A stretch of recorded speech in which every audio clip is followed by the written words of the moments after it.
ప్రార్థించలేకపోతున్నామేమో, నిలబడలేకపోతున్నామేమో, ఈ శారీరక బలహీనత నుండి కాల్చి మిమ్మల్ని ప్రతి మారుకుంటున్నాం నాయన. యేసయ్యా, ఆత్మ సిద్ధంగా ఉంది ప్రభా. ఈ శారీరక బలహీనత నుంచి మాకు విడుదల దయచేయమని నీ పాసంలో మొరపెట్టుకుంటున్నామయ్యా. ప్రతి బిడ్డకు నేను నీ ఆరోగ్యము దయచే ప్రభా. యేసయ్యా, నీకు స్తోత్రాలు స్తోత్రాలు వందనాలు చెల్లించుకుంటున్నాం. స్త్రీలందరూ కూడుకొనినాం ప్రభా. ఏ బిడ్డ ఏ శ్రమతో వచ్చిందో, ఏ బిడ్డ ఏ బాధతో వచ్చిందో, ఏ బిడ్డ ఏ కష్టాలలో అన్ని నీకు తెలిసినైనా హృదయ రహస్యాలు గొప్ప దేవుడానికి స్తోత్రాలు చెల్లించుకుంటున్నాం. ప్రతి బిడ్డ హృదయంతో మీరు మాట్లాడండి అయ్యా.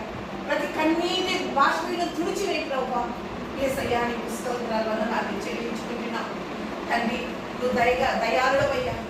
అయ్యా, దయ చూపించే తండ్రిని నాయన, సర్వాధికారికి, సర్వ సృష్టికి కారణభూతుడు, కేవలం నీ నోటి మాట చేతనే సృష్టి యావత్తును సృష్టించినటువంటి